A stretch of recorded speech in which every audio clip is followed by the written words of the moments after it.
Yes, people. We are back live. We are back live on the Sarcasm City TV YouTube for another edition of the Sarcasm City Sports Q&A. Slightly earlier because we got NBA watch-alongs going down on the Twitch. 12:30 a.m. Grizzlies Lakers, and then 3 a.m. we have the Kings versus the Warriors. But like I said, Sarcasm City Sports Q&A. For those that haven't seen the Sarcasm City Sports Q&A before, it's where you lot in the comments run the show, the community. The citizens of the city of Sarcasm run the show, so get your sporting questions in. I know the vast majority, probably 99.9% of the questions are going to be about the game we all just watched at the Etihad. Manchester City beating Arsenal 4-1 to put one hand on the Premier League title. So get your questions in, people. Please make sure you bump up the likes. Whether you're watching this live right now or watching this back, hit that like button as soon as you land. Share this across all of the socials as well. And on top of those two things, with liking and sharing across all the socials, subscribe to the channel, Sarcasm City TV. And when you subscribe, make sure you hit the notification bell as well. Don't forget, again, on top of all those things as well, link for the membership is in the pinned comment. The reason why the membership is so important, especially on the Sarcasm City Sports Q&As, because members' comments and questions take priority. So if you're a member and you ask a question, it will get answered. I'll star it even if I get to it 5, 10, 15, even 20 minutes later after. And of course, if you super chat, I'll get to your question as well. But any non-members, any non-super chats, if it's a great question, I will star it. But yeah, big up to everyone in the chat. Big up to everyone who's supporting. Obviously, Steve is in the building. He is a member of the channel. He is a Sarcasm in general, and that's why he's here. Chat to me. What are you saying, Steve? You good first and foremost? Yeah, I'm good, bro. Bro, all I have to say is next year in this Premier League, we're going to be feasting. We're going to be feasting. Who's going to be feasting? Who exactly? Newcastle, bro. Who else would I be talking about? We're going to be feasting. We've got top 4 on lock for years, because I don't rate anyone besides yourself, although you need to get the Glazers out before I can put you on that echelon. I rate Aston Villa. Everyone else is questionable for me.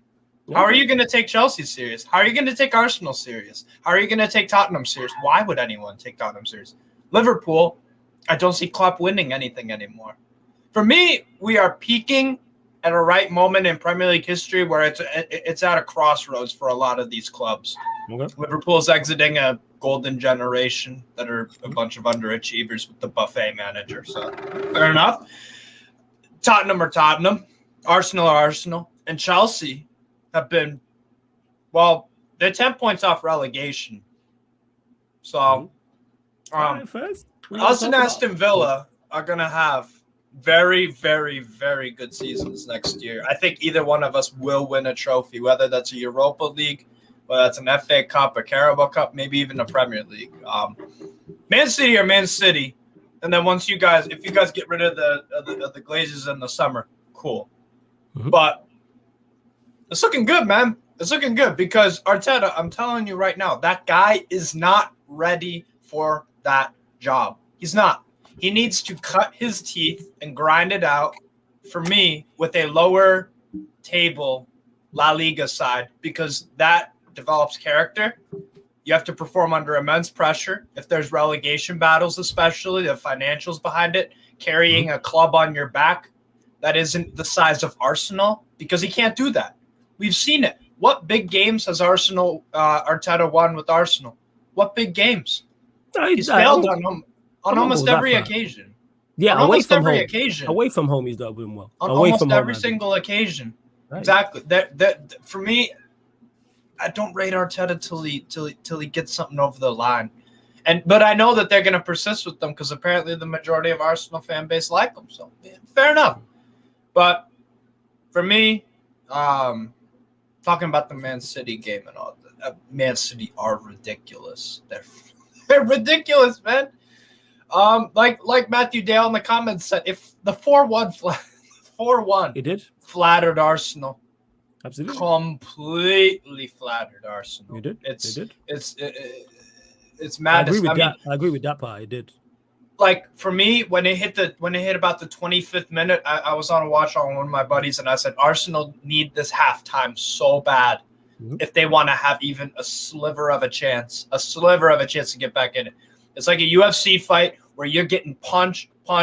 You're bleeding from here, there, everywhere. You've got a gash on your eye. You've got marks all over your legs. It's purple, and you need that bell to ring to get the doctor to fix you up. That's what Arsenal was like for me. Oh yeah. They definitely got smoked in the game. Like today, yeah. Like Training that, session. we'll get into their performance, but yeah, I Crazy. do agree with that. Alam, what you telling me? You good first and foremost? It's a parade inside Man City, yeah. This guy's an idiot. They're ridiculous. Jazz, what you telling me? You blessed? Hey, I'm doing fantastic, mate. Like, be playing Man United tomorrow, and I don't even give a fuck because Arsenal lost today. All right, first, hey, you lot continue to bump up the likes. First and foremost, again, continue to bump up them likes. Continue to please share across all the socials. And on top of those two things, subscribe to the channel and continue to get your questions in as well. They don't necessarily have to be about the Manchester City Arsenal game. If it is, that's fine. It may be another Premier League game. It may be something Champions League related. It may be another sport. It might be NBA, obviously with the playoffs going on. Get your questions in. Big up to you lot as well. People watching from all over the road. All over the globe.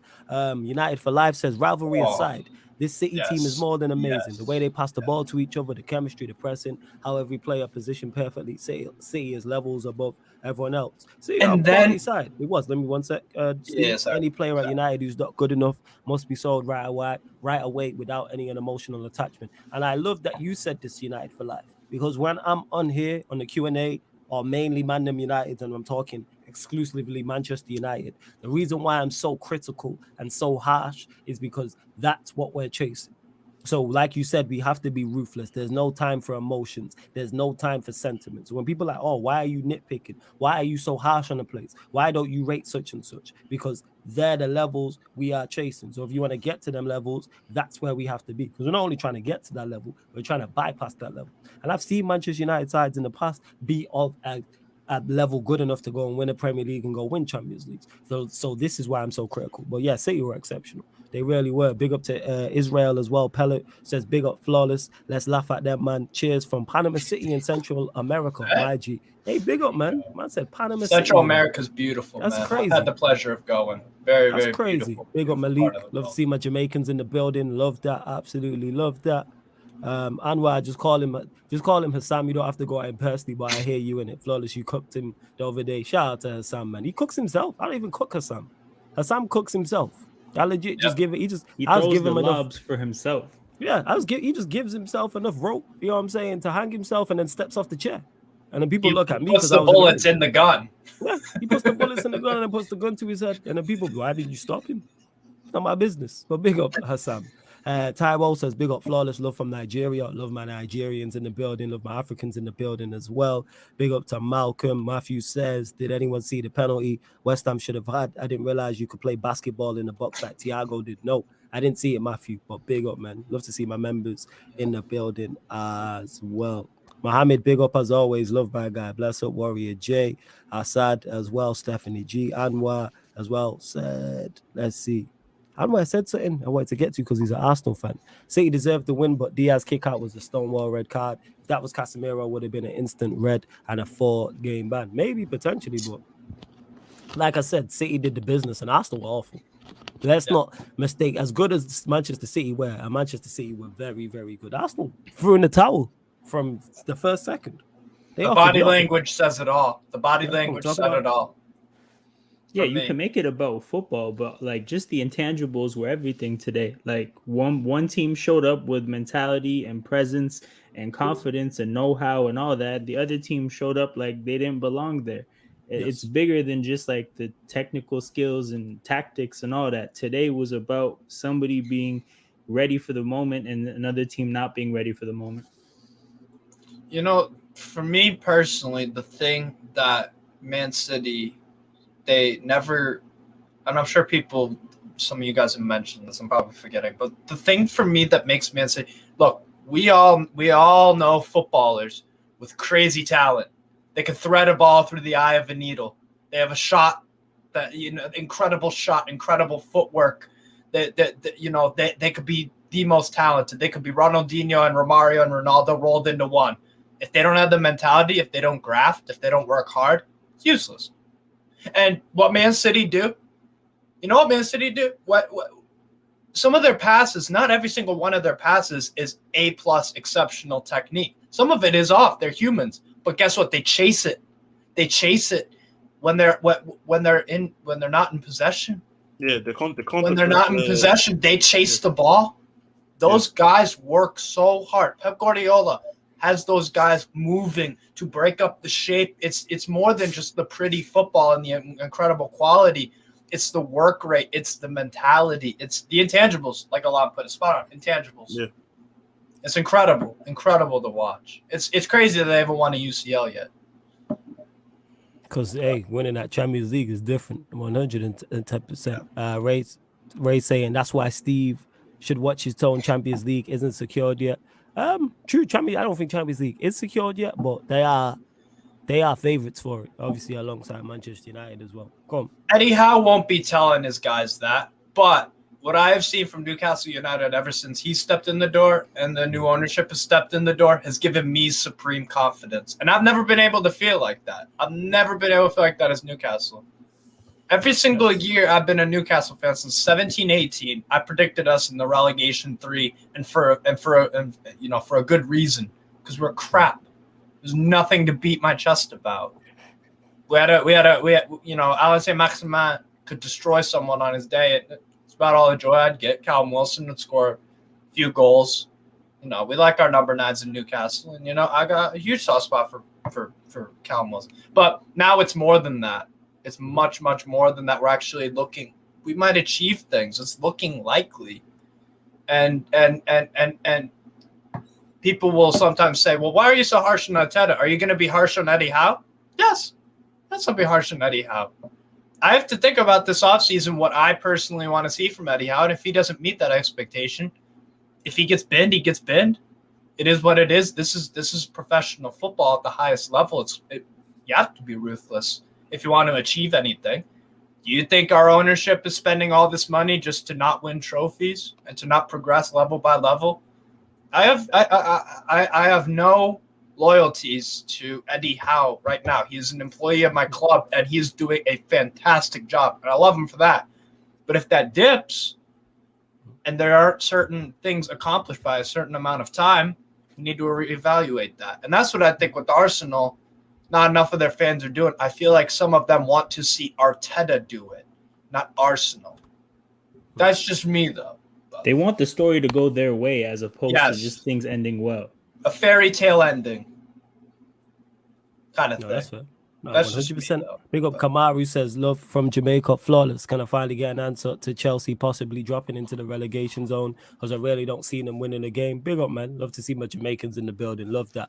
But to you, Kamar, the reason why I think Chelsea won't drop into the relegation zone, I agree with you. I don't think Chelsea win a game from now till the end of the season. I agree with that. It's just that I don't see the teams below them winning enough games to catch them. I don't see Everton, Nottingham Forest, who else is down there? Leicester City, Leeds, all winning Leeds, all winning 4 out of their next 6-7 games. Something they've not done all season. We need them, and they play each other as well.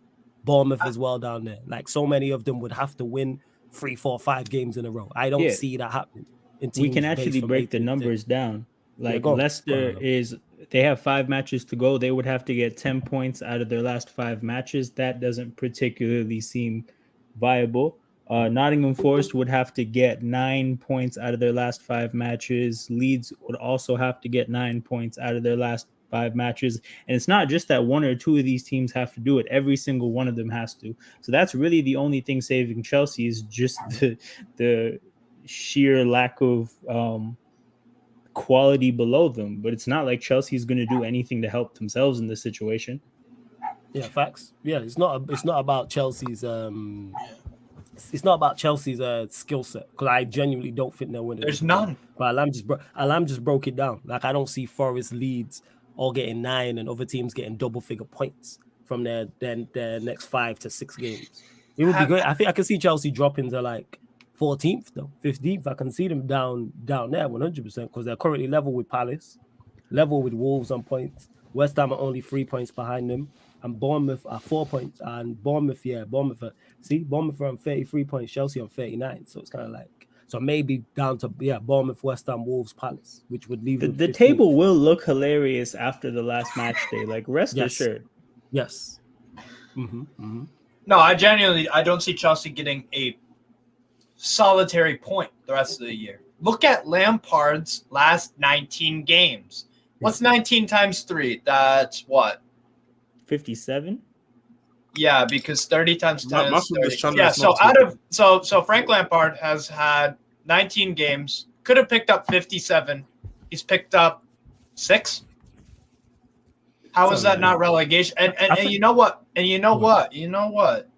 The thing is, they probably won't get relegated, but if they flirt with it, I'm not going to be surprised because remember, people, what do we say about in any domestic league towards the back end of the season when you've got relegation? These guys are fighting for their lives. What's Chelsea fighting for? Yeah. What is Chelsea? It would not. Forest just won tonight. Leicester could pick up form. Leeds could pick up form, and Bournemouth. It's unlikely, yes. Honestly, I would not be surprised if Chelsea go down. I would not, because there is nothing at Chelsea. Crazy. There's nothing. I would not be surprised. I would not be surprised. I'd be surprised because then that means, like we was alluded to, that Leeds won 4 out of their last 5 games. I mean, they ain't good, but again, this is what and they play each other. What happens. This is what happens with relegation, though. That's never happened in the history of the Premier League, where sides from 18th to 15th of all won 4 out of their last. You know what else is never? You know what else is never? You know what else has never happened before? A team spent $600 million to get. That true? That is true. That's all I'm saying. No. Football, but let's football is a psycho. Yeah. But let's be sensible. That's not happening, man. Chelsea. I'm not saying it is. I'm just saying I wouldn't be surprised. No, I would. They drop like a stone. Because to get relegated with 39 points would be a high number as well. I think they'll finish 16th. I'll put that. I think they'll finish 16th, which would probably be only about 4 points clear of relegation. Yeah. Mm-hmm. Big up to you, Star Lord. Large up every single time. Hey, you lot continue to get your questions in. Yeah. Shows about you lot. Flawless, you concerned about the stories coming out about Sir Jim Radcliffe prepared to get into bed with the Glazers to help with his bid? What a snake. No, not in the slightest. I really pay very little attention to stories and reports. Until official bids are made and an official bid is either accepted or rejected, that's what I've been. I've remained consistent about this the entire time from when we've had reports. This is why you see no titles on the channel talking about takeovers and how we're going to do this, that, and the third. That's why there's no Qatar. My profile picture's got no Qatari flag. This is why on Twitter I don't talk about it. Social media I don't talk about it. There's no Qatari flag in my username anywhere. I'm just waiting to see what happens. I think most people don't. I think most people reporting on it don't know what's happening. Legit. But all I know is there's a 3rd round of bids. That's all. Here's the thing. Like, it's really hard to process the information related to the United sale without knowing exactly how the Glazers feel about it. And there's no reliable source for that, because they'll never come out and clearly say, hey, this is what we want to do. So even if you get reliable information about this person made this bid, this person has this much money, it doesn't really matter unless you can figure out exactly what they prioritize. Because, like, in theory, right, something like this could be potentially a big deal if the Glazers' biggest concern is to make money. Because the reality is, right, the most profitable thing to do from this point onwards is to be an owner of Manchester United, because Manchester United is a cash cow, right? Like, if you were to sell the club for a finite number of money, that's a set amount of money, right? If you were to own the club for an extended period of years, you are going to make more than whatever that finite number is. It's just a matter of being an owner for long enough, right? So yeah, it's just hard to know what is their biggest priority. Is it to sell and just be done with things? Is it to make the most money? Without knowing reliable information on what that is, I'll be real. Like, I just don't think you can make a whole hell of a big deal out of anything you see. Yeah, and I think that's what it is. I think a lot of people, that ties into it, and you've put it in. You made it much more clearer than I could as well, and have put it in better terms. Like, that's why when I state, a lot of people are just guessing. A lot of people reporting on it are just guessing.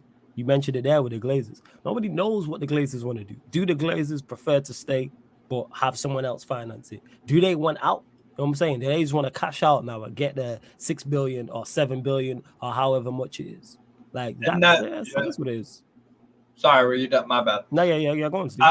And that's why, Floss, I start off the show with until you guys get rid of them, Oh, yeah, of then course. I can take you very, very seriously. And I would welcome that because, again, like I'm consistent with this. I'm consistent with this. I would love for every club on earth to have some ambitious owners that actually care about the fans and want to make the club better, because that can only help my club, because then it holds my club accountable to, iron sharpens iron, essentially. If your opponent strengthens, that means you have to. Otherwise, you're not doing your job, and that means questions have to be asked about that personnel. For me, about this, exactly it, Flawless, you said it. Who knows if this is the truth? Who really cares?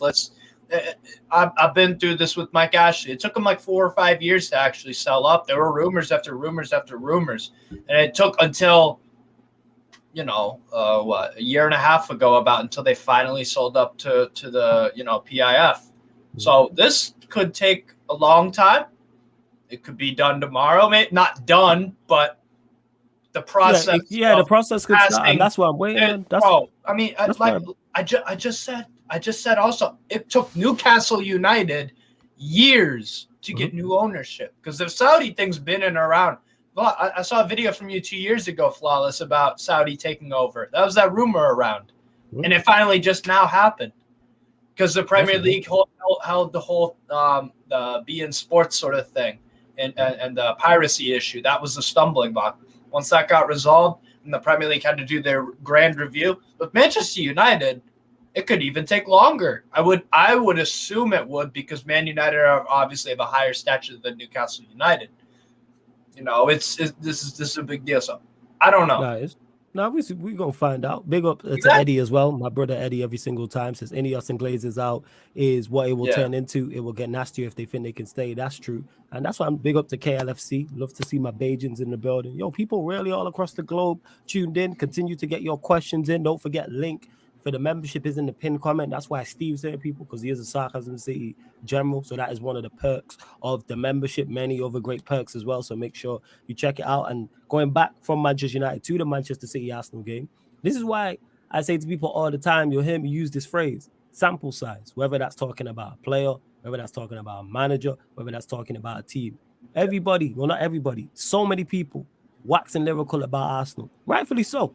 Rightfully so. I'm talking about early on in the season, playing great football, picking up points. I think they broke a record at some point in regards for the amount of points they had at a certain point in the season. But now look at them. Don't jump the gun, people. This is what I'm talking about. Don't jump the gun. Because I've seen, and if you're of any form of age, if you've seen Premier League title races, you've seen teams who have been the dominant team fall off at times, and the team from second leapfrogged them. And all the people, those content creators talk, oh yeah, Arsenal have got the league title, talking about in January, February, March. Why, like, City are not Manchester City? Like, they don't have a quality manager. Like, they don't have quality players. Like, Arsenal not being in this situation before, can't see them fold. And now look, within this game, the Southampton game, West Ham game, in the space of 4 games, people, across a month, it's folded just like that. And now everybody, even before this game, had Manchester City as favourite. So just let this be a lesson.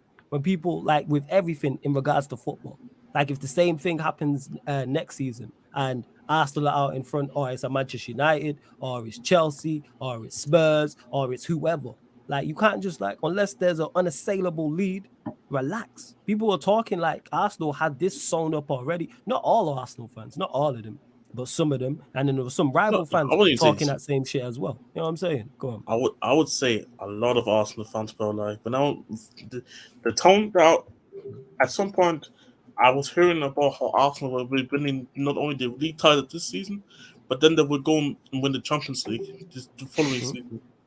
This is the stuff that I was hearing that Arsenal would do.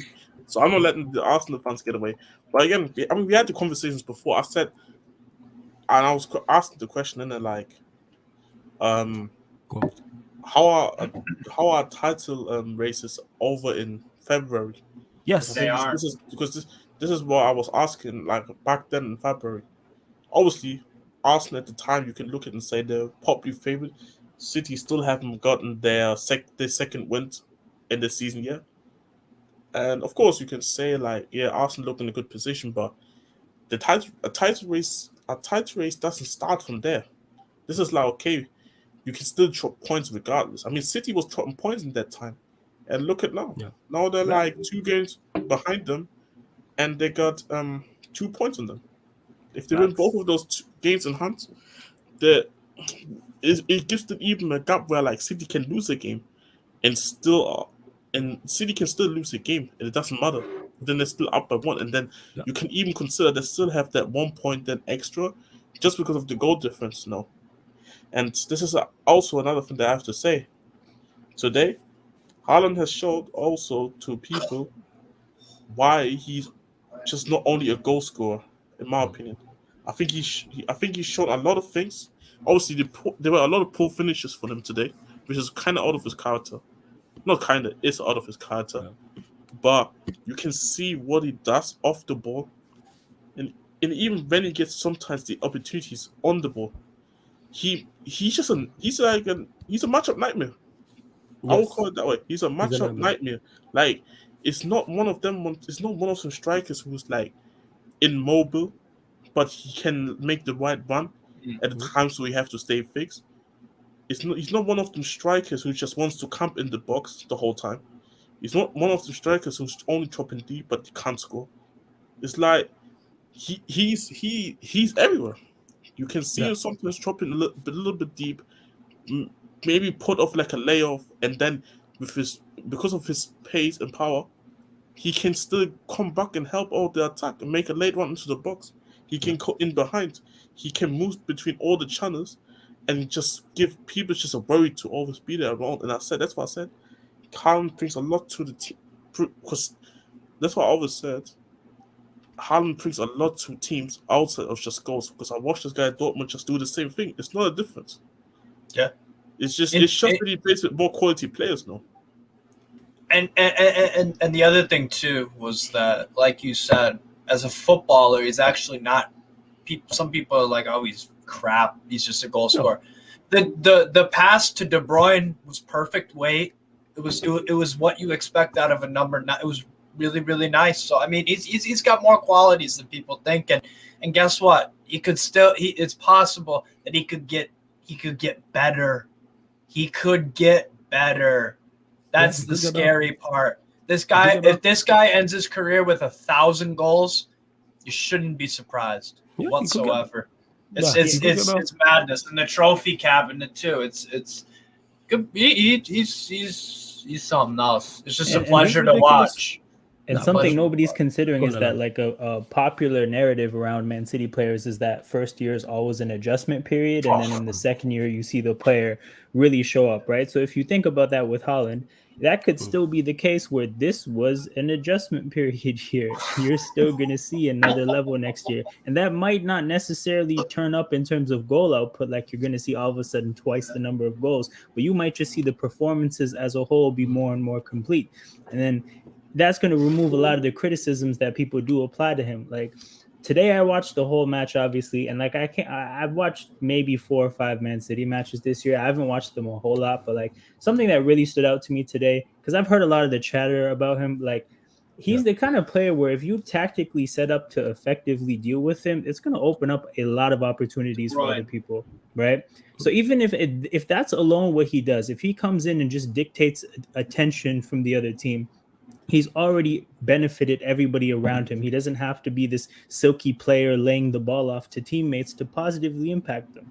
I think he's the kind of player that benefits people around him just by existing as who he is. So yeah, unreal player. Like people have said, he could have had 5 goals today if he showed up, to his highest level. Facts. And you mentioned it there, and that's the thing. I've spoken on when people said, "Oh, all he offers is goals." If you're the first thing on the mind from the opposition defensively, they're focused on you. Like you said, that opens up opportunities for all over attacking players. It's kind of like when I see the Suns play, and shout out to Eddie because he mentioned it. With KD offensively, for those, this is a basketball reference, it opens up so much more space for everybody else when their team has the ball.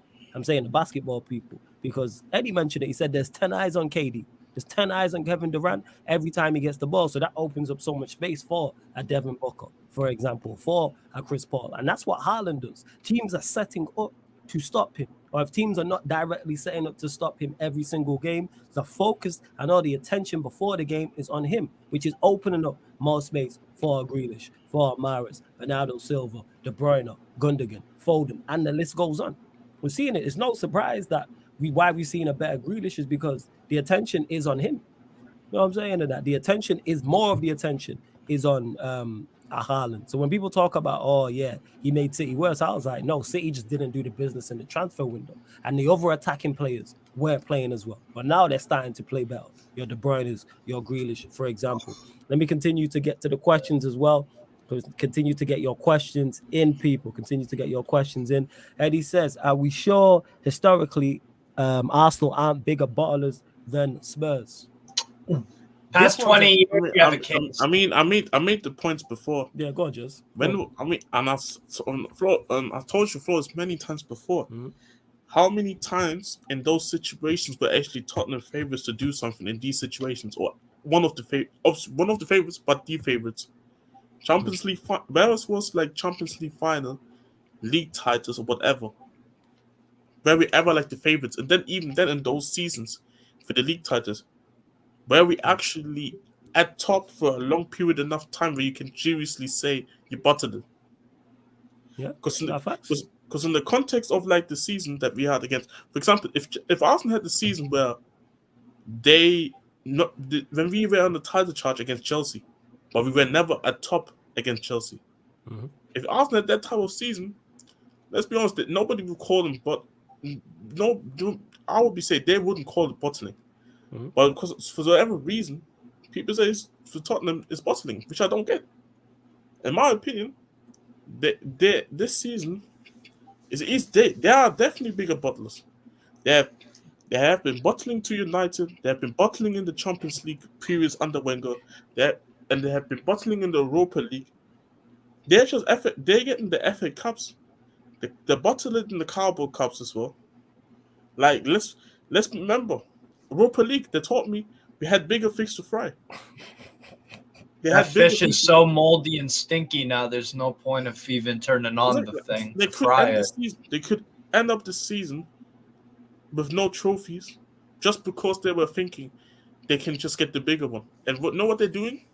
No, it's acceptable. But back then when Poch was doing it, everybody's saying, "Oh, he's a bottler. He doesn't win trophies." Mm.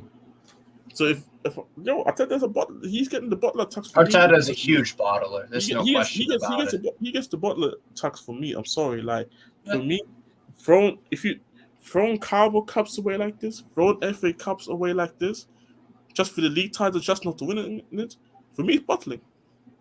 For me, he needs to, like I said about Arteta, he is not fit. And we will look, I think we can all kind of agree on this.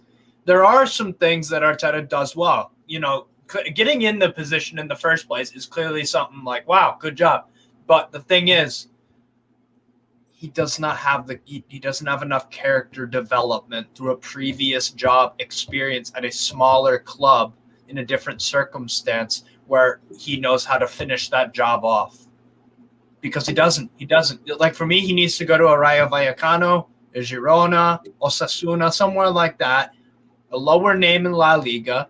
Tactically, you can coach up these guys. Let's see how you can actually, let's see you fight relegation, or maybe go on a Copa del Rey run with one of these guys. Let's see how you can make the most out of what you have, because you've gotten your way, Mr. Arteta, at Arsenal for the majority of the part. Yeah, I think we need to see what he does. I don't think he's ready yet. It's kind of like it would be like me. So I work at Walmart. That would be like me. I've been at Walmart for about 6 months. I clean meat, like the glass in the meat section. I take the meat up, I spray it, I clean it. That would be like promoting me to general manager. No, I get what you're saying about skipping the steps. Like, I'm not ready to be the general manager. I haven't even gotten my foot in the door for a full year of doing, what you need to do, an entry level job.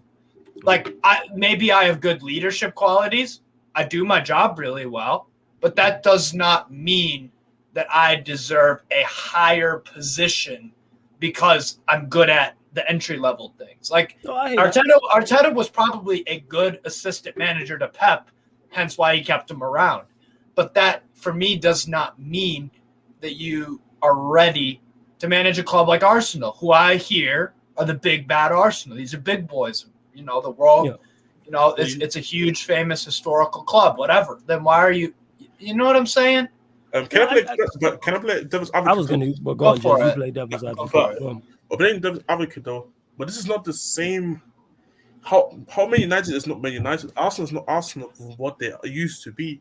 Where like you can kind of look at it from a situation where like, okay, you know what? We give Arteta the playing ground, even if the fans may sometimes don't like it. We give Arteta the playing ground to here and just make his work. And when it gets to a point where like the expectations are too high, then he can go. Because I think at this point, Arteta is just here to get the expectations high again. And I think it's also a thing of convenience because I don't think they actually thought Arteta was actually going to do so well. I think that's another part of it. So I do agree. I did think the Arsenal job came too early.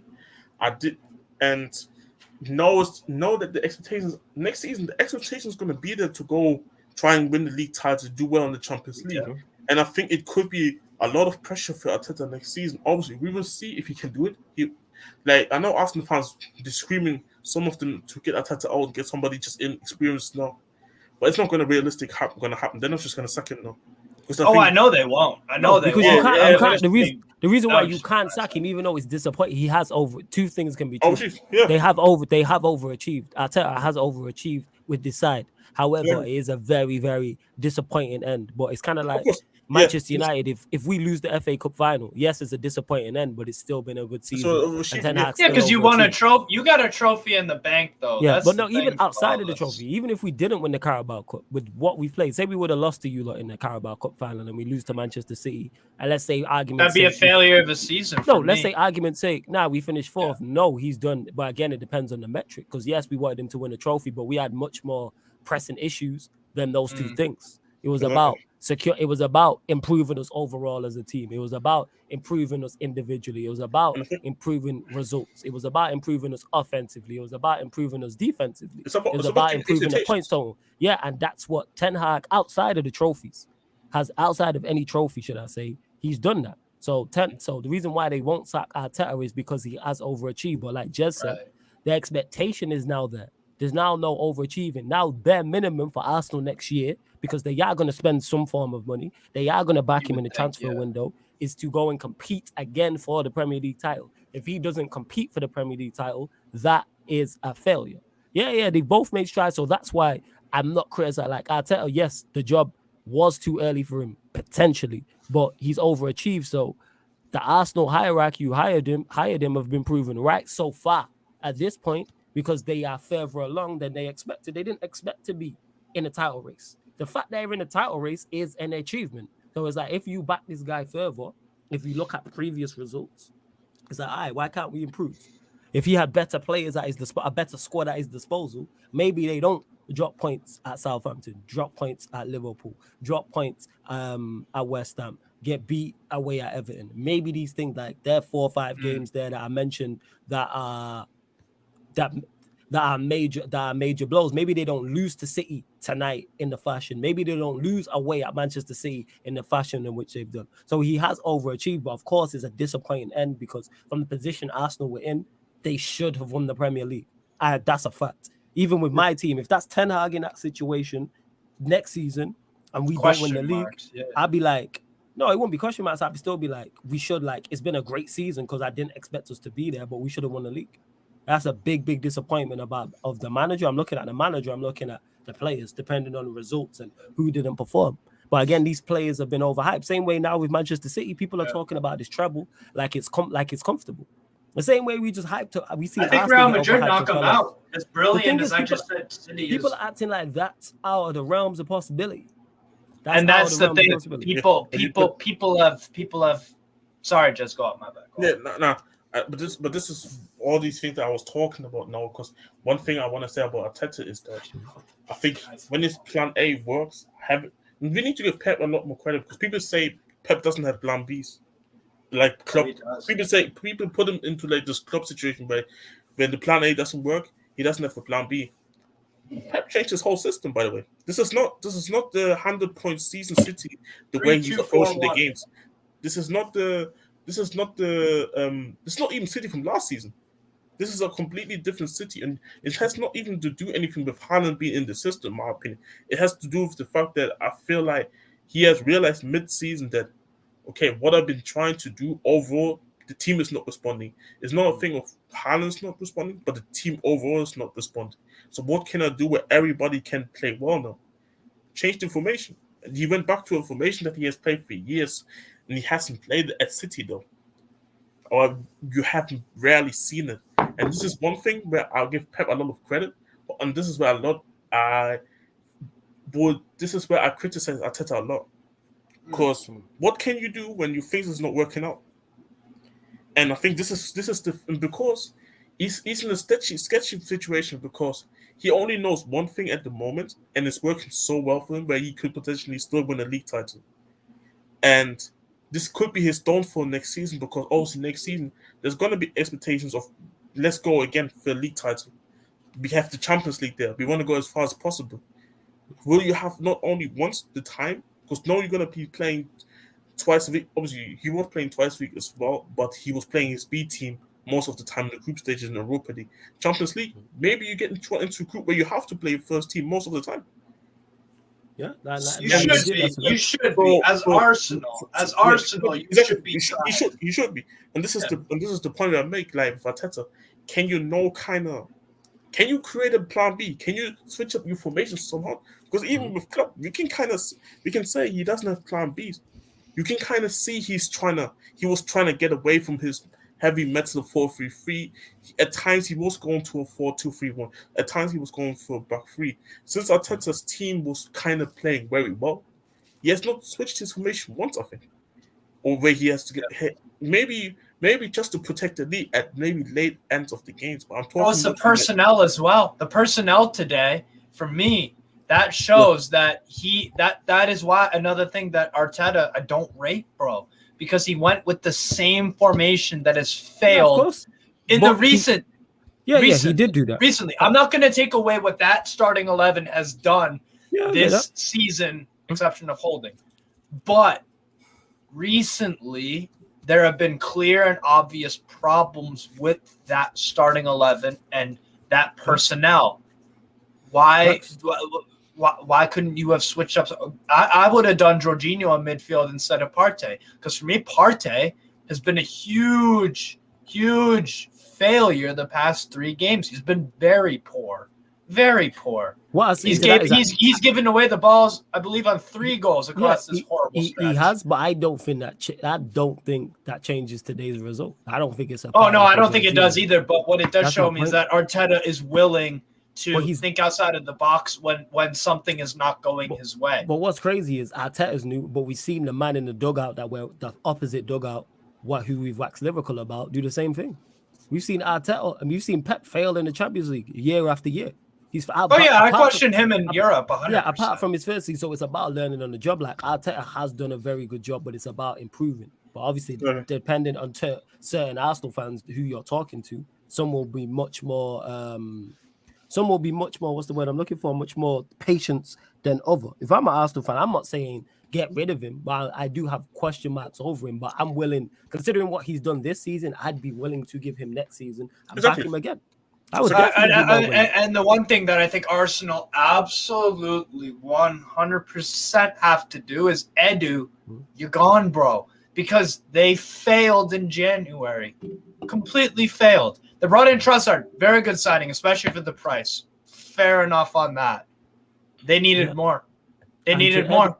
And just back to this from Eddie as well. I'll be sure Arsenal, like, one thing I will say is Arsenal bottling this league in this fashion, because it's trying to think, it's definitely it's the biggest bottle job in most recent memory, I would say, in the last 4, 5, 6 years easily. And with social media as well, it's gonna stick out, and the manner in which it was, how loud some of their fans were, how far they were, like I already stated, them breaking the record and being at getting a certain number of points, and how people were convinced, not everybody, but some people were convinced that they were going to win the league. So this bottle job really does look bad. That's why I'm not hearing about Manchester City super team and Pep and how much money City have spent and all the quality. Arsenal spent loads of money too. Yeah, people forget that. From that position and that situation, Arsenal should have won the league, and that is, I do believe they have bottled it.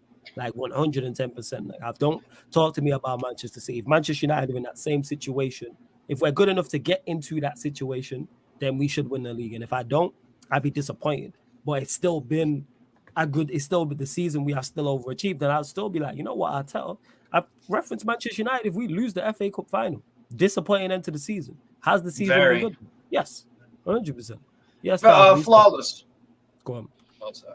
What's up, Murtaza, by the way, bro? Shout out Chicago. Let's go, buddy. Anyways, flawless. Which was a bigger? Did you were around for 95? What was it? Newcastle 95, 96, where we had how much lead did we have at Christmas? I vaguely remember it. Barely. I was a kid. Which was a worse bottle job, do you think? Looking back, Arsenal or Newcastle 95, 96? Because I believe we did have a pretty significant lead at Christmas. It was Shearer's first year. Yeah, you did. For those that don't know, Newcastle have had that. Manchester United have been charged down for a couple of league titles before. Arsenal have been ran down for a couple of league titles, and now we've seen it for Arsenal again. So again, the thing is that sticks out with the Newcastle one is the Keegan interview, because it came from the manager. That's what it is, and that's infamous. That is there. With that is. Like, I wasn't born for that, but that's my point. Like when people talk Premier League history, that picture's there. Like the whole Kevin Keegan thing, like that picture's there. Like I say, that was like slightly before my time. I was a kid, so I don't remember watching it live. But once I'm a few years older, like that's memorable type of thing. Like 100, and I was watching something. For those that are in the UK on BBC iPlayer, and it was like Premier League years, and it was like from 92. I think they stopped at 2005, 2006, and when they got to that year, obviously they spoke on that, and they had Les Ferdinand who said he picked up the phone to it was a fellow Newcastle player. I can't remember. Like, have you seen this? Albert. No. He picked up the phone to someone specific. I can't remember which player it was though, and he was like, "Have you seen the gaffer? Have you seen this?" And it's just like, yeah, that was stick out. So because people can pinpoint, it's not.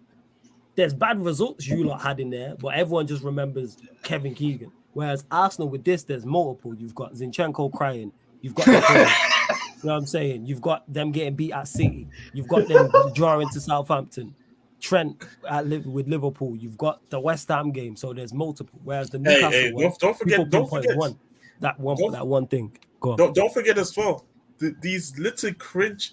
How did they do there? They called man Glenn Huddle. It's like 1, 2, 3 Arsenal huddles from these cringe ass huddles. After every time they concede a goal, like lads, come on, let's get together. We got this. They did the huddle today as well. Got packed for one. Didn't even show up. Nah, they need to stop this. I'll be real. This is not AAU, man.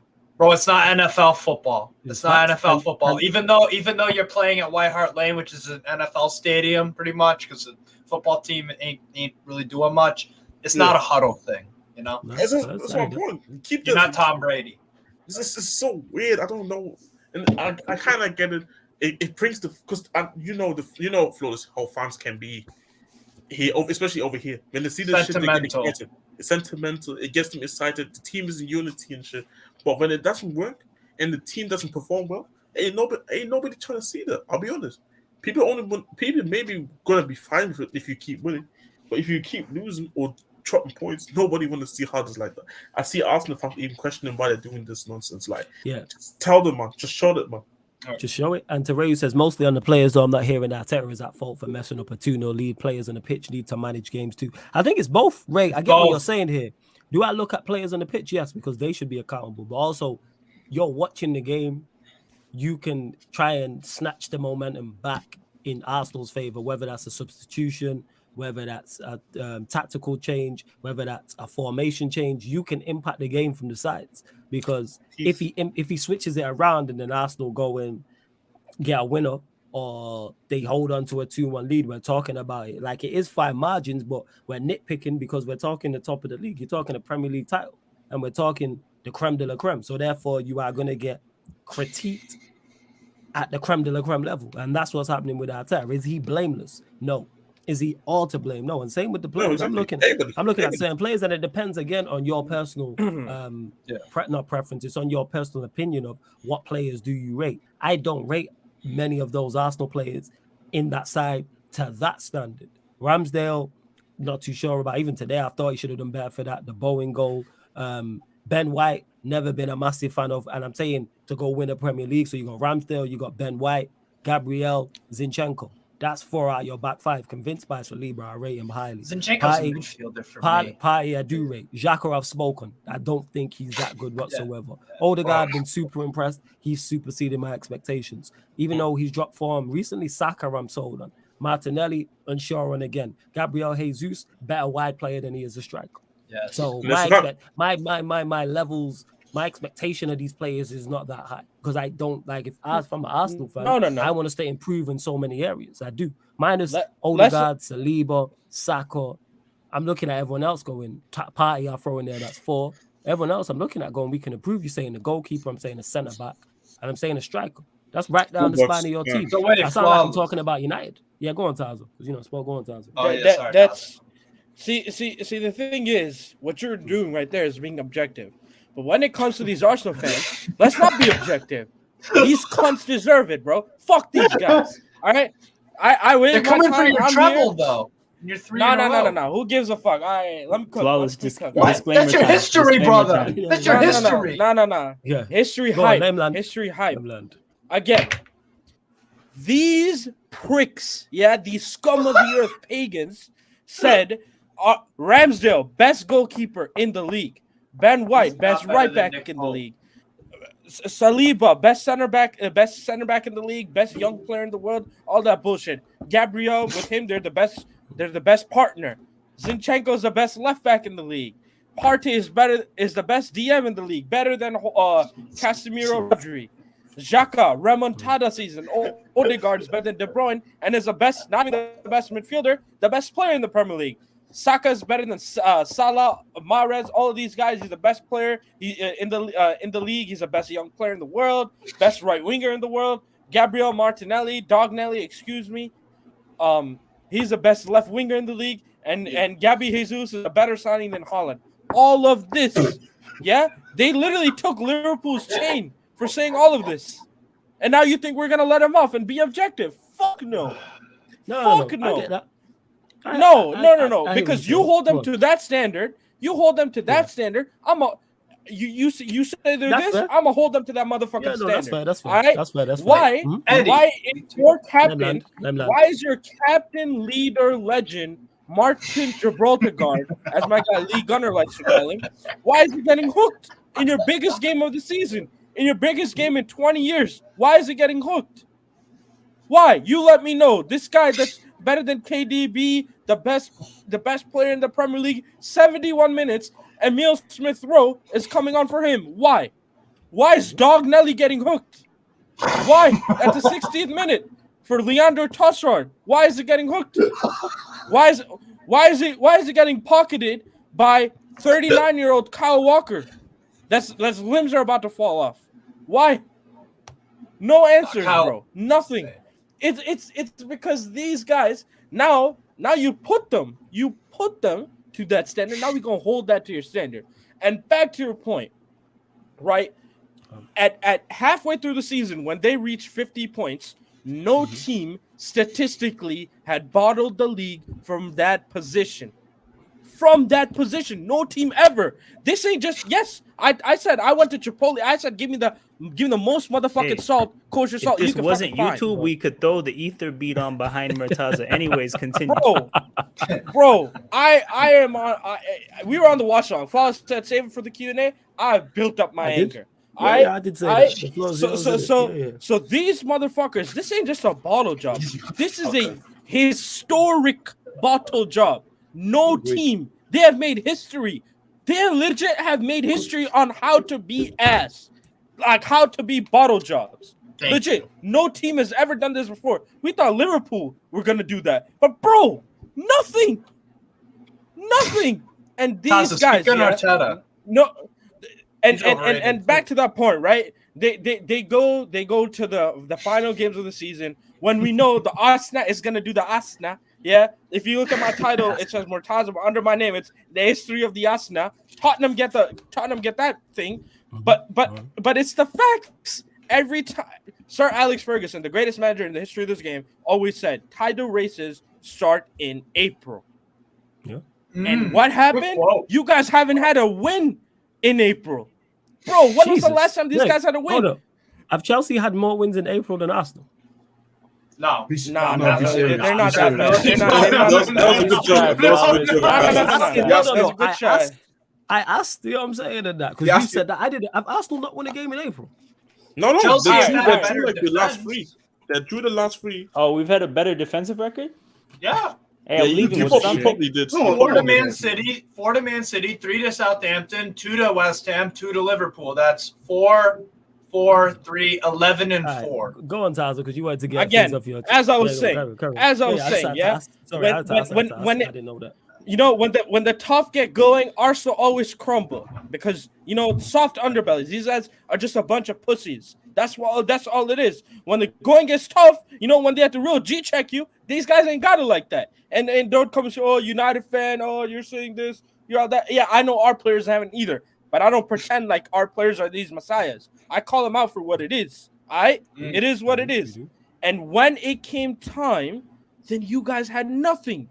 And you're up 2-0 in one game, bottled it. You're up 2-0 in another game, bottled it.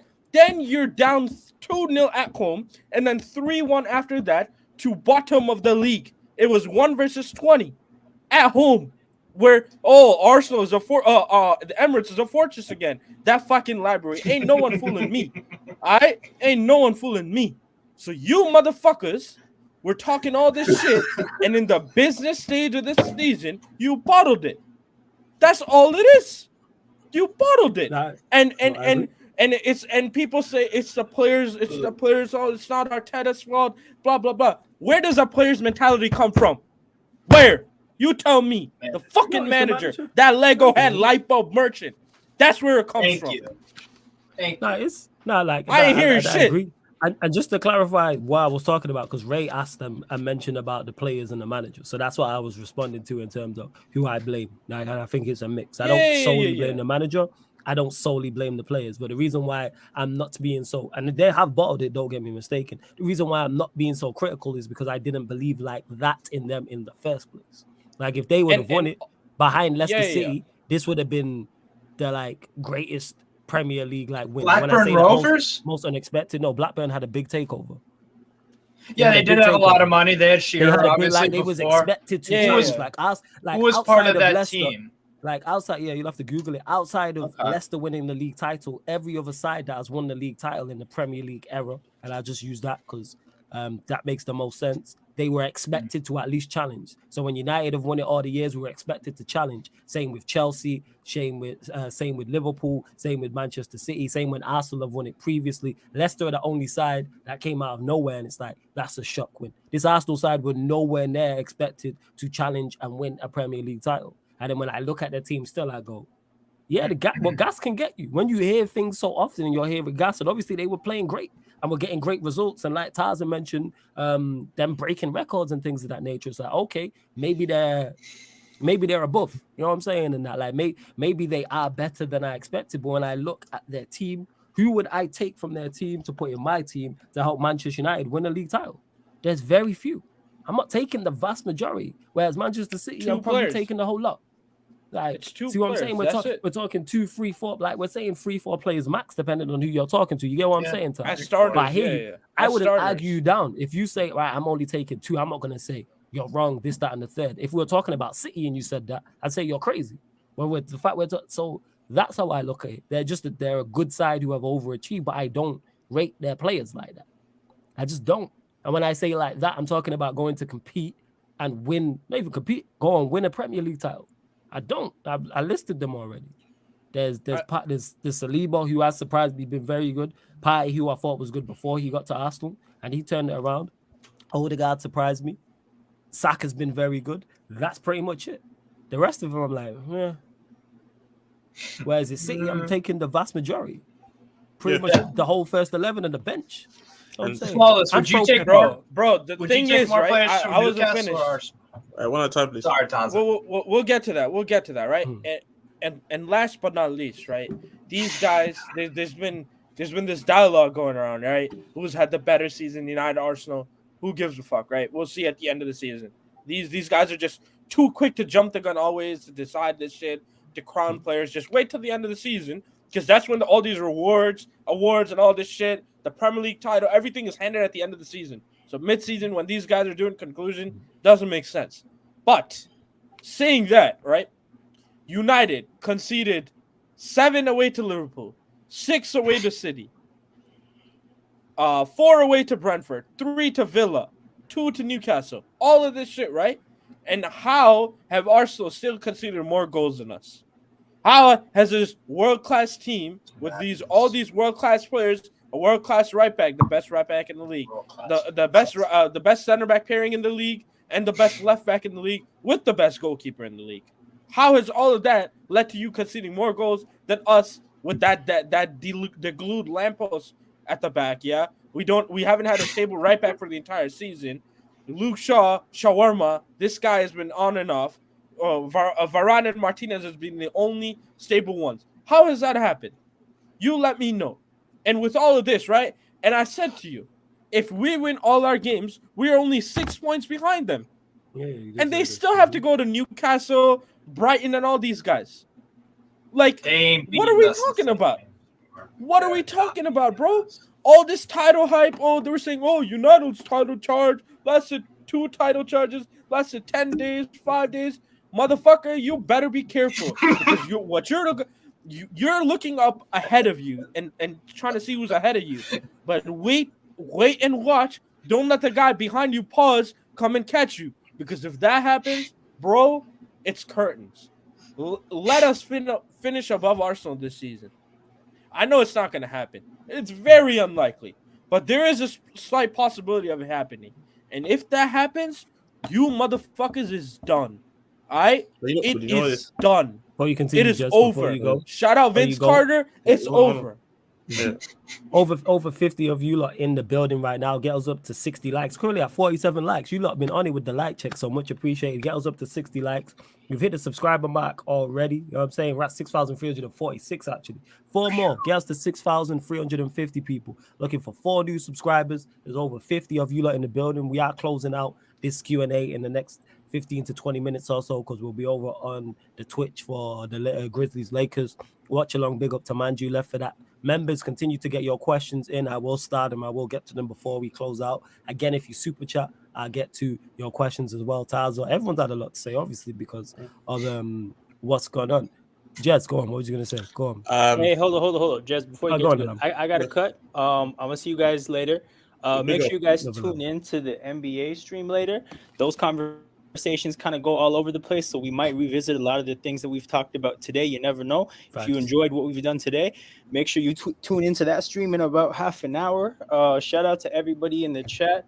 Eddie, Chris Ryan, I see Manjin here. Saw Ray Million here before. Shout out all my guys. I'll see you guys later. Big up, man. Hey, I like big up every single time. Yeah. What are you saying there, Jez? There's something in sport that I think people kind of forgot. I think it was after Liverpool, where Jesus was even talking about it after the game.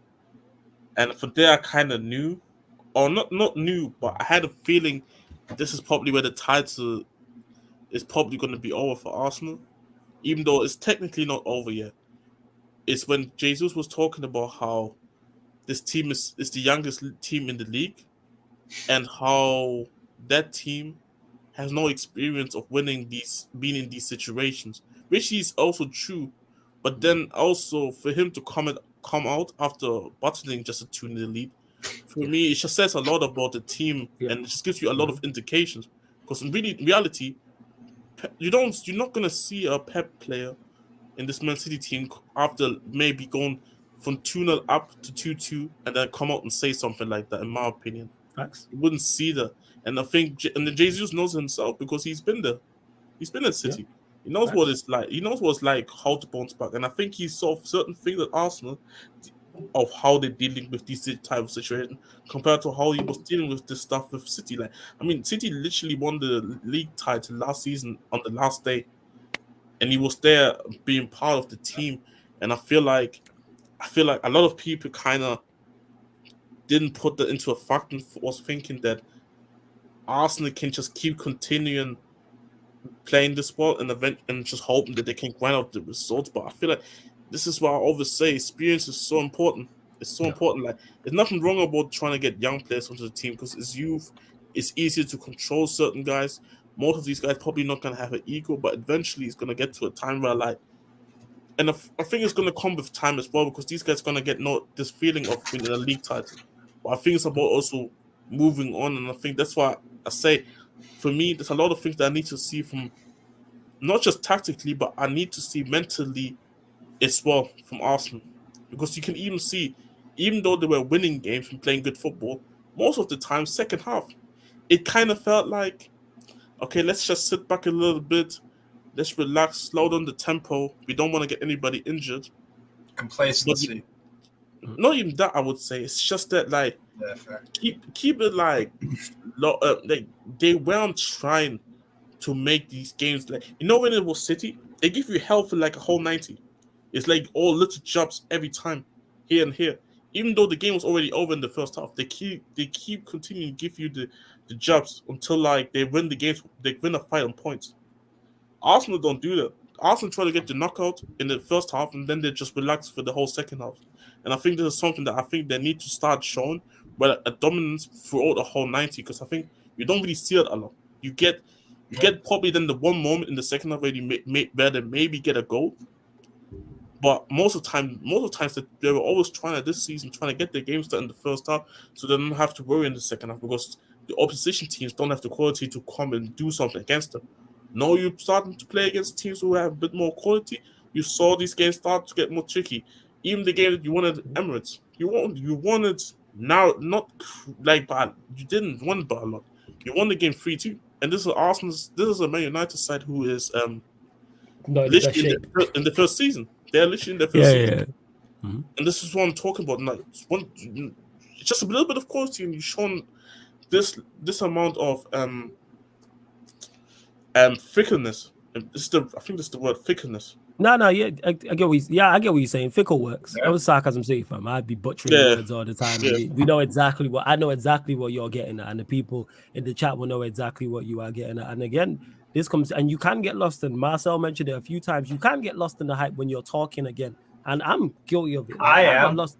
I like a little bit. I never came out on a limb and said Arsenal are going to win the league title. That's one thing, and again, that's why I don't make sweeping statements. That's why you'll see me when I get asked certain questions, I'll give a response, but then I give you a reasons as to why I give whatever response I've given. We're Arsenal favorites, yes, but there's no clips of me saying Arsenal will win the league title because I've seen so many of these scenarios go. I've seen better Arsenal sides bottle league titles. I've seen better Manchester United sides bottle league titles. So if better Arsenal sides can do it with a better manager and better players, a better Manchester United side with better players and a better manager can do it, why are this Arsenal side incapable? Yes, they played fantastic football, which they did. Fantastic results. Can't wax lyrical enough. Surprised us all. No one expected Arsenal to be where they're at. Very few of us expected their players to be in the form they was. I don't think many people expected Saliba and Saka and Odegaard and Jesus use those four to have the impact they've had. Thomas Partey looked like Thomas Partey this season for the most part. That was at Atletico Madrid. We weren't expecting these things. And City were quite not at it earlier on in the season. But you always just need to, what's it called? Like, that's why I always try and remain level-headed and don't go out on a limb and make wild sweeping statements. Because unless you really feel it. Like we're talking about Haaland, this guy has some wild. This guy has some like wild and crazy potential. So we will wax lyrical about Haaland because what he has shown us is something that you could be 80 years old, you could be 60, you could be my age, only 22. You could be Flawless's age, probably like 30 or whatever the hell. And we've never seen anything like it. Thank you. I wish I was 30, but carry on. I'd 32? I don't know. You know what I'm saying? You know what I'm saying, though? Like, people this guy Hey, Haaland. Victor, fuck you, man. Go on, We say. talk about Haaland, and we kind of hype him up because he kind of deserves it because what he's done is sensational. And there's a difference because that's just one man. When we're talking about Arsenal, you know, like Flawless said, he's seen better sides to us. Yeah, He's not going to that's go. what it is. He's not going to go over the top about Yes. things if I'm he not don't gonna be- feel it. Yes, I will make a sweeping statement if I indeed feel very confident on something. People have heard me make sweep, but I don't, because I don't do it often. People like Hassan, who's the complete opposite, will try and get at me. Oh, you don't make predictions. No, I don't make predictions in the manner in which you want me to do. Whereas the point when you can, if it goes wrong, you can clip it and then play it. Bear in mind, when Liverpool packed us 7-0, I use this as this is the first time I've used this as an example, and this swept under the radar.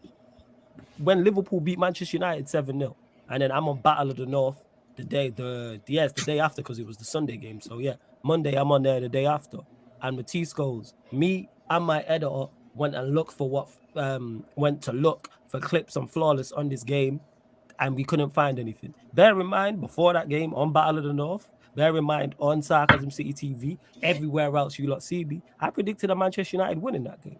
But because I didn't predict it in the manner in which the likes of Hassan would like me to, it's like, oh, you don't make predictions. No, I make predictions. I just don't make them, and I'm fully aware of how difficult it is for Manchester United to go to Anfield and pick up a win. I've seen miles better Manchester United sides And way worse worse Liverpool sides and not win. And this is what I kept stating, even though I'm saying I'm confident going there. I believe we have a chance of winning, but because I didn't, they've got no chance. We're gonna go there and win 3-4, 5-0. When have Manchester United in the Premier League era ever gone to Anfield and won 3-4, 5-0? This has never happened. I think our biggest win there is 2-0 in the Premier League era. 2-0 under Van Gaal? Nah, 2-0 under Van Gaal. Fergie probably won 2-0 at some point there. At some point, we've won 1-0 there, but never has this happened.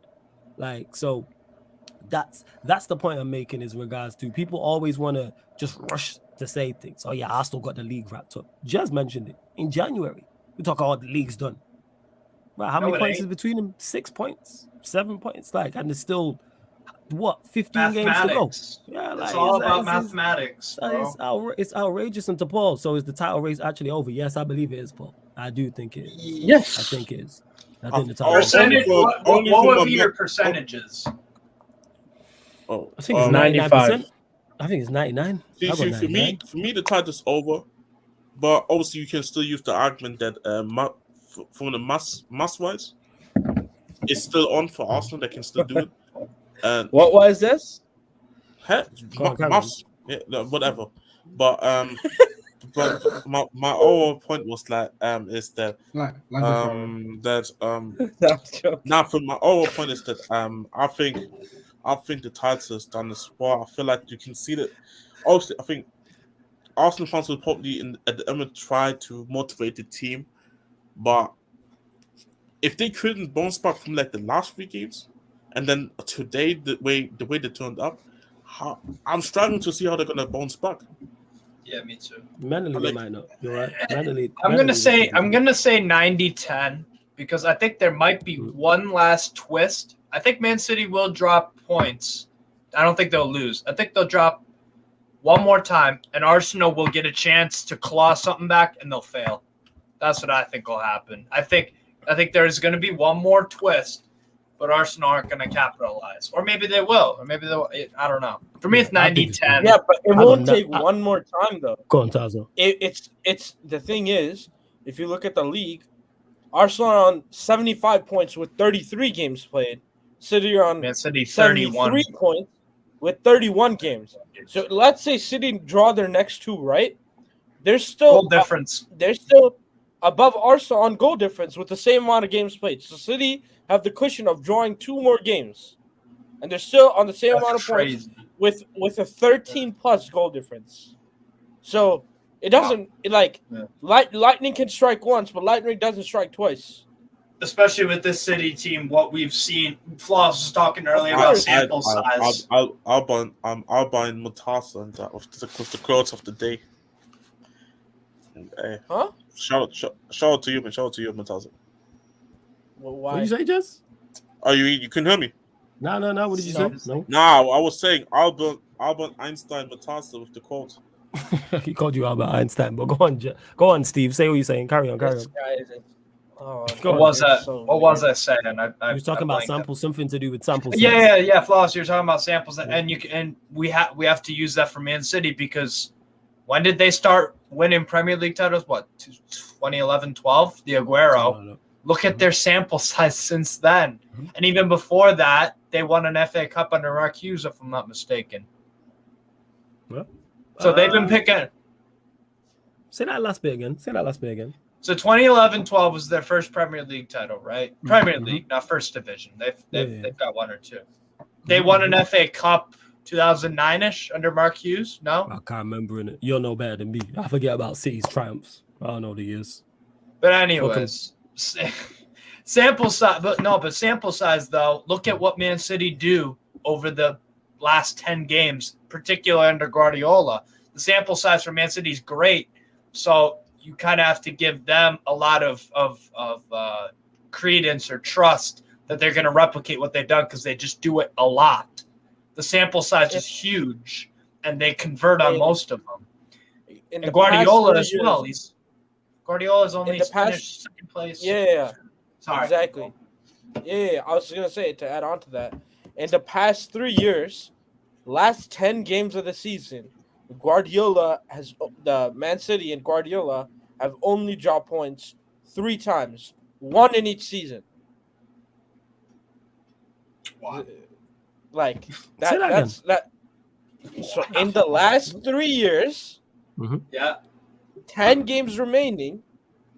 In the last 3 years of the last 10 games remaining of those 3 seasons, they have dropped points in the 3 games combined, one in each season. That's it. Yeah. So history tells us even if they drop points in one game, they won't do it again because they've The never other done that. 9 are wins. We'll get to that. The But other 9 are switching lanes. wins.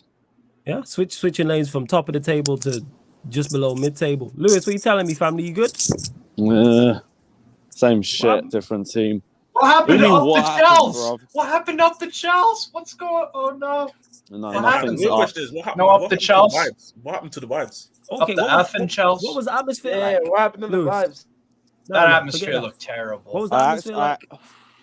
In all my years of following Chelsea, I haven't heard the bridge that quiet.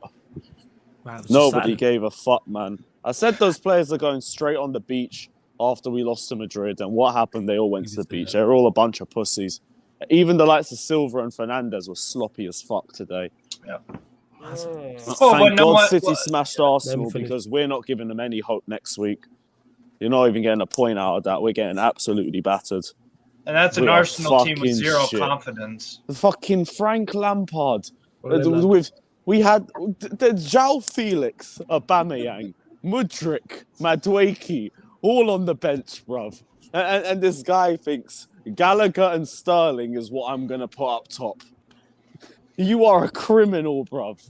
This guy is genuinely so much worse than Potter, bruv. It's beyond imagination. I didn't think you could get worse than him. We've got worse. We went from a fucking pothead to a straight crackhead. It's harder drugs now. It's harder drugs. Oh, what goes on in your head? You played Aspi right wing back in 2023. To be fair, Criminal. Let him go, man. You Let him go. fucking criminal, bruv. And you know what the worst part is? He said after the game, I think I want to see more of those players that play next game. What? Oh my God! He said at least there was pride. Pride? There was no pride. Pride go, where? What pride was there in that performance, bruv? There was sloppy passes everywhere. Zero awareness. Zero positioning. Just players take it. I saw some of the slowest sideways passing. It would make fucking Sarri ball at its worst look like liquid counter-attacking football. Fucking Tuchel ball at its worst. Everything weren't as bad as that.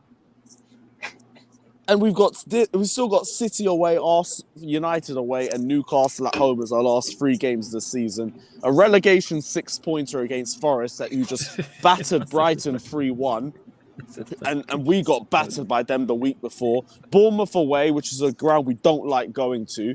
And if we didn't have Tuchel's 11 points, now we would be in the relegation zone. Mad. We have been in relegation form for the last 8 months, bro. This is a fucking disaster. It's a fucking shit show. Everything's hopeless. You could sack Lampard and bring in a new interim, but he's not going to get these players off the beach. You could bring in Pochettino, but they're not going to be able to play his pressing system. They're unfit as fuck. We're a hopeless mess. There's nothing. It's just dead. And that being It's said, fucking dead.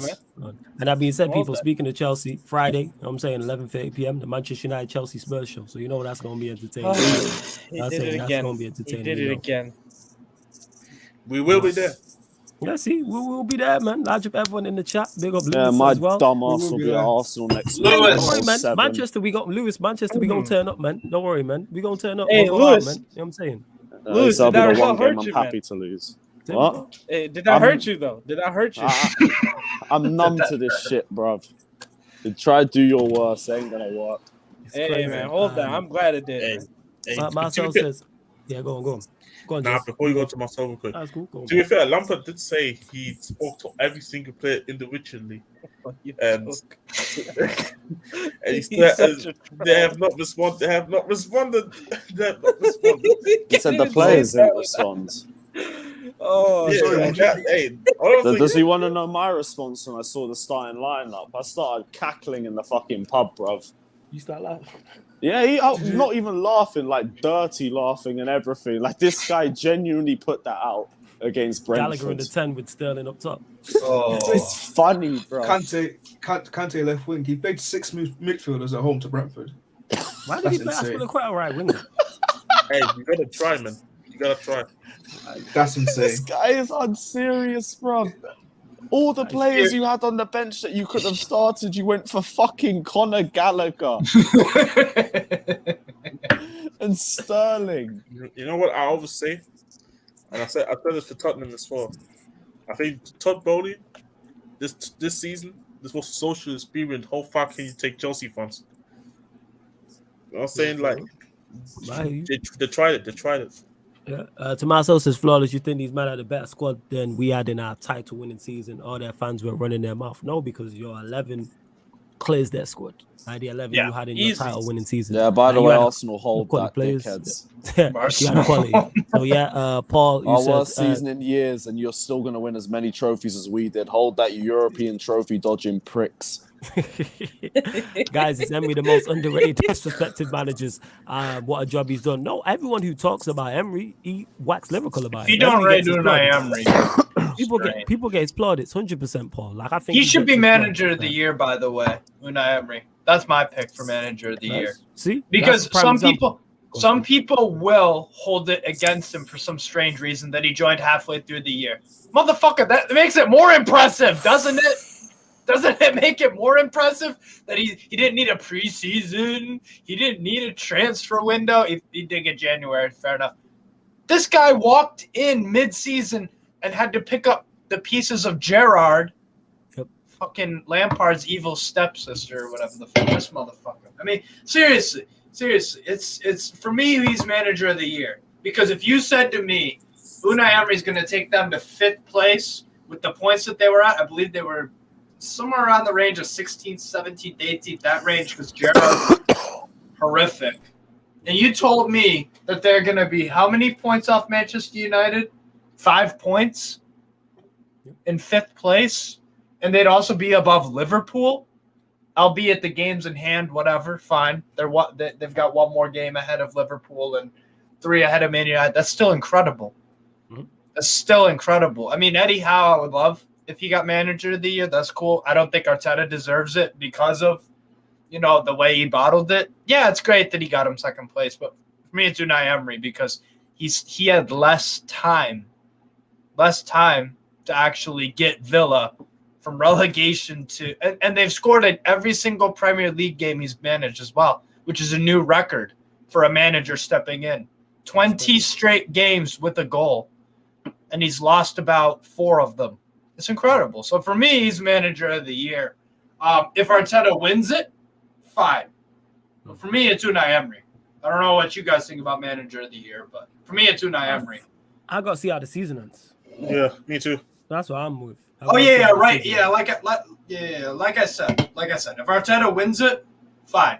Give him manager of the year, obviously, because I don't rate the guy. But if he wins a title, then obviously I'm gonna have to give him plaudits. But for me, right here, right now, if I had to pick, it'd be Unai Emery. Yeah, no, that's It's a fair enough pick, to be honest. I wouldn't too much see. I'm a hop off now. I'm probably gonna join the basketball a bit later though. Yeah, no stress. Big up, guys. Hopefully it's not started yet. We will be heading over to the Twitch in a couple minutes. Get your final few questions in. Yeah, go on, Victor. Yeah, by the way, in January, Villa were behind us, and now they're 15 points ahead of us. There you go. Chelsea. He's talking about the Chelsea. Up the Chelsea one. That's ridiculous. Nah, he has done a ridiculous job. I mean, they have a clear spine in that team. Emi Martinez was a phenomenal goalkeeper, absolutely phenomenal. I think he's complete in many, many aspects of his game. I love the whole aura of him as well. He's good with his feet, very good shot stopper. You've got Konsa, who massively digressed under Gerrard, and now looks a real promising player for England. He's made Tyrone Mings look a good defender also, by the way, and has gotten him to concede only 3 goals in the past 10. That's a very, very strong defensive record. Alex Moreno, very good signing at left back. Absolutely ripped us to shreds last Saturday. Matty Cash is a good right back, and, they could strengthen in that. At midfield 3 of McGinn, Douglas Luiz, and who's the other one? Boubacar Kamara, or I'm forgetting one more. Good midfield, real solid. And then Ollie Watkins is on an absolute tear. Ashley Young, yes, at right back. And he's done really well for them, actually. Ollie Watkins is on an absolute – he's on a tear. He's got, how many goals? I think like 12. And he started off the year with 1. So for me, it's Unai Emery. Brian Mason might like – Go on. Carry on. I was just reading Stephanie Griffith said Ryan Mason might make a late run. Hey, you never know, man. Never know, man. If he turns Dundonker. Thank you, Marcelo. Dundonker. There you go. Never know. Legit. But yeah, love to everyone who has locked in. Big up all of you lot. Let me see. But yeah, Paul, again, to answer your question.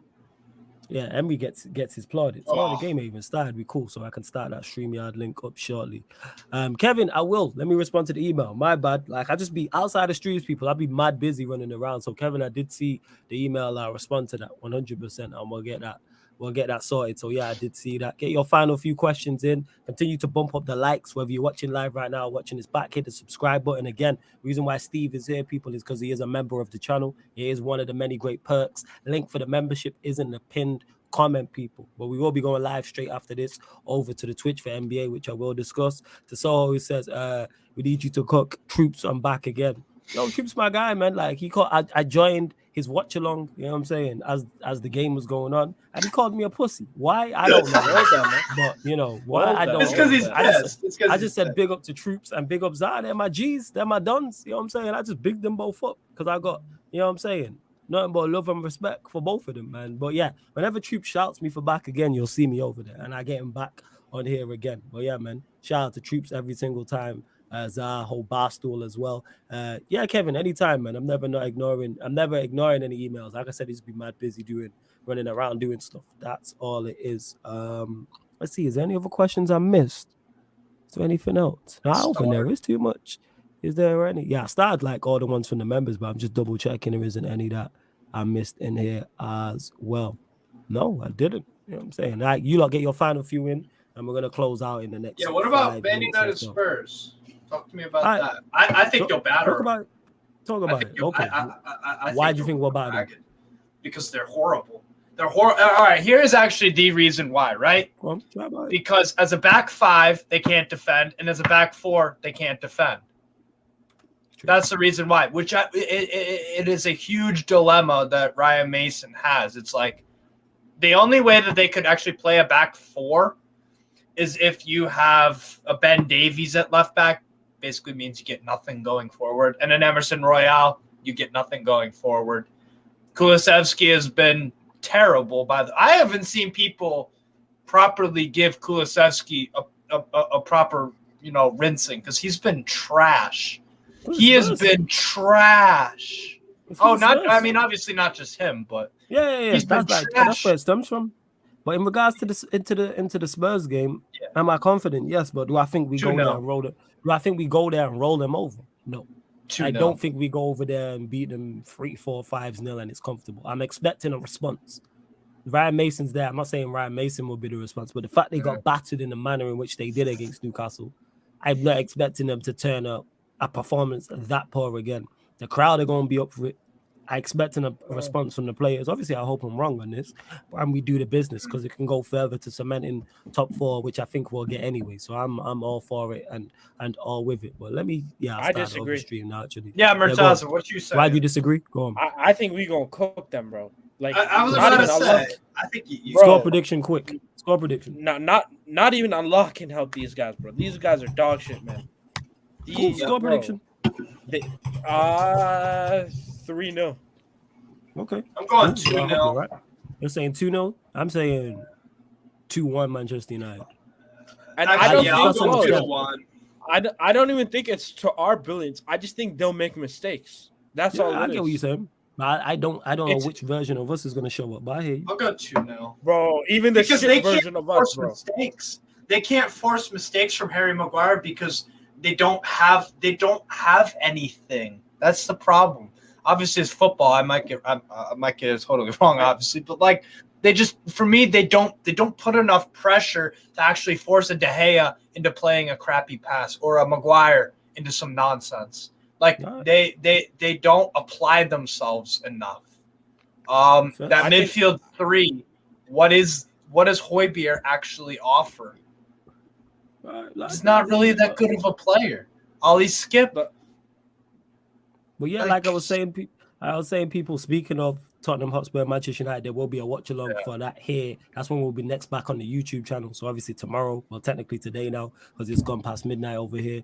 Tottenham Hotspur, Manchester United watch along. I believe it's at 8:15 p.m. kickoff, I think. So yeah, we'll start at 7:55. You know what I'm saying? We'll start 7:55, people. Start 20 minutes before kickoff. So that'll be the Tottenham Hotspur versus Manchester United watch along. And then following that, it's going to be a blockbuster show. Arsenal, Manchester United show. Cam and myself talking all things Arsenal, Manchester United. So obviously we'll be recapping the Tottenham Hotspur Manchester United game, recapping the Manchester City Arsenal game, answering any Arsenal or Manchester United questions you lot have got. And I'm sure Cam is going to go off. I was going to message him tonight, but he might think I'm taking the piss. But you know what? I am going to message him tonight because when we lost to Sevilla, he had better to say. So I'm going to see what. Shout out to my guy Cam. So they're the shows that for tomorrow. Oh yeah, and back in that. Wait, we're going to watch. Yeah, there might be an NBA watch along. I'm just waiting for them to release the times. But check out the upcoming live stream schedule here on the YouTube and on the Twitch. But now, people, don't go anywhere because we'll actually do go somewhere. Head over to the Sarcasm City TV Twitch. Leave the YouTube. Make sure you hit the like button, hit the subscribe button. We're going live. I've already the StreamYard. The link has already gone live. We're already live on the Twitch for the Memphis Grizzlies, LA Lakers Game 5 watch along. That is over on the Sarcasm City TV Twitch. So head over to the Sarcasm City TV Twitch. Big up Steve, big up Tazo, Victor, Alam, Lewis, everyone else who joined as well. United Devil. Yeah, United Devil, we're just running bants. You know what I'm saying? It was troops. You know what I'm saying? That's how we run jokes. It's all well and good. Yeah, we cool, innit? We just running jokes. But again, love to everyone that's locked in. Please continue to support in the manner in which you lot have, man. Much, much, much appreciated. This has been the Sarcasm City Sports Q&A live on the Sarcasm City TV YouTube. Big up for tuning in and see you lot on the Twitch. Lampard up.